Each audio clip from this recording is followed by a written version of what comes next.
మేము మీకు కాదు ప్రజలకు చెప్తున్నాము, ప్రజలు నమ్ముతున్నారు, ప్రజలు ఆహ్వానిస్తున్నారు, ప్రజలు ఆదరిస్తున్నారు. అందుకనే మేము ఏమంటున్నామనంటే మీరు ఈ రోజు చేసిండ్రు 10 సంవత్సరాలు చేసిండ్రు అంటేనే మీరు చెప్పినట్టే ఇంటికాడ కూర్చోబెట్టిర్రు. చేస్తే ఎందుకు మిమ్మల్ని ఎంపీ ఎలక్షన్లో అరే పాపం ఇంటికాడ కూర్చోబెట్టినాం ఇంత చేసిన వాళ్ళను అయ్యో పాపం అని చెప్పి కొద్దిగా మళ్ళీ రియలైజ్ అయ్యి ఎంపీ ఎలక్షన్లలో కొద్దిగా ఏమైనా ఆక్సిజన్ ఇవ్వాలి కదా, ఆక్సిజన్ ఇవ్వాలి కదా. ఎంపీ ఎలక్షన్లేమో మొత్తానికి 0కు పరిమితం చేసిర్రు. తర్వాత జరిగిన ఎమ్మెల్సీ ఎన్నికల్లో పోటీ కూడా చేయలేదు, ధైర్యమే లేదు మీకు. మీరు ఇవాళ గొప్పలు చెప్తా ఉన్నారు. ఎవరికి వాడు సర్పంచ్ లోకల్ గా ఎవరికి వాడు ఇళ్ళవాడి వాడు గెలిస్తే మీరు మెంబర్ 6,000 అంటారు, 5,000 అంటారు. ఆడ ఉన్నవేన్ని స్థానాలు మీకు 5,000 వచ్చే, వాళ్ళకి 5,000 వచ్చే, మాకు 1000 వచ్చే, ఎట్లకెళ్ళి వచ్చే పంచాయతీ ఎన్నికల్లో ప్రచారం పోలేదు. నేను అదే చెప్తా ఉన్నా. నేను ఇంకొక విషయం చెప్తా ఉన్నా. అసలు వెంకట్ గారు నేను ఒకటే స్పష్టమైన విషయం చెప్తున్నా. ఈ ఎన్నికలు మీరు మున్సిపల్ ఎన్నికల్లో బరాబర్ చెప్తున్నాం, మళ్ళీ చెప్తా ఉన్నాము. ఈ రోజు పోటీ కాంగ్రెస్ పార్టీకి భారతీయ జనతా పార్టీకి జరుగుతుంది. బీఆర్ఎస్ పార్టీ అనేది ఇర్రెలవెంట్, ప్రజలు మర్చిపోయిన పార్టీ. మళ్ళీ జీవితంలో తల కిందికి పెట్టి కాళ్ళు పైకి చేసి తపస్సు చేసిన కాంగ్రెస్ పార్టీ బీఆర్ఎస్ పార్టీ ఈ రాష్ట్రంలో, తెలంగాణ రాష్ట్రంలో. ఎందుకంటే విధ్వంసం సృష్టించిపోయిర్రు, తెలంగాణను నాశనం చేసిపోయిర్రు. వచ్చిన కాంగ్రెస్ పార్టీ చాత కాకుండా ఉన్నది కాబట్టి వీళ్ళ కథలు నడుస్తా ఉన్నాయి. నేను అదే చెప్తా ఉన్నా. నేను ఇంతకు ముందు కూడా చెప్పిన, మళ్ళా చెప్తున్నా.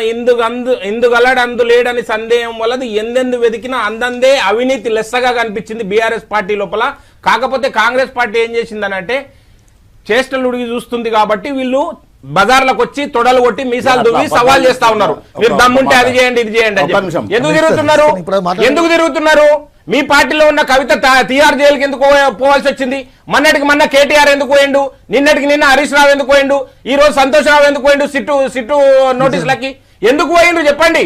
మీరు మొత్తము నేరాలు చేసిండ్రు, అవినీతి చేసిండ్రు, అక్రమాలు చేసిండ్రు, దౌర్జన్యాలు చేసిండ్రు.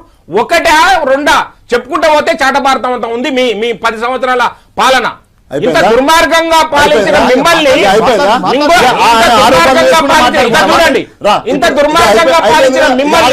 మళ్ళీ హక్కున చేర్చుకుంటుంది తెలంగాణ సమాజం అని మిమ్మల్ని మీరు అనుకుంటా ఉంటే, ఇప్పుడు భారతీయ జనతా పార్టీ ఉంది అధికారంలోకి వచ్చి ఒక్కసారి కాదు 2 సార్లు కాదు 3 సార్లు ఎందుకు వచ్చినారు? ప్రజల మన్ననలు పొందినాం కాబట్టి ప్రజాపాలన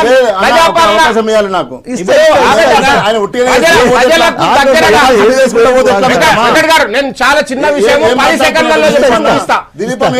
మీ మీద ఆరోపణలు కాదు, మేము చేసిన పనులు చెప్తా ఉన్నాం. మేము వచ్చిన మొదటి రోజు నుంచి సమాజంలో ఉండే చిట్ట చివరి నిరుపేద వ్యక్తికి ఈ ప్రభుత్వ ఫలాలు అందాలని చెప్పి మేము అంత్యోదయ సిద్ధాంతం ద్వారా ప్రయత్నం చేస్తున్నాము.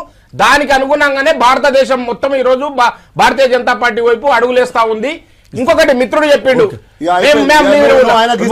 100% ఇస్తా, 42% పన్నులే వస్తా ఉన్నాయని చెప్తా ఉన్నారు కదా. 11 లక్షల కోట్ల రూపాయలు 11 సంవత్సరాలు వెంకట గారు 11 సంవత్సరాల్లో 11 లక్షల కోట్ల రూపాయలు తెలంగాణకు కేటాయించమని చెప్పి మా బండి సంజయ్ గారు, కేంద్ర మంత్రి కిషన్ రెడ్డి గారు 100 సార్లు చెప్పినాము. దాన్ని ప్రజలు నమ్ముతా ఉన్నారు, విశ్వసిస్తున్నారు.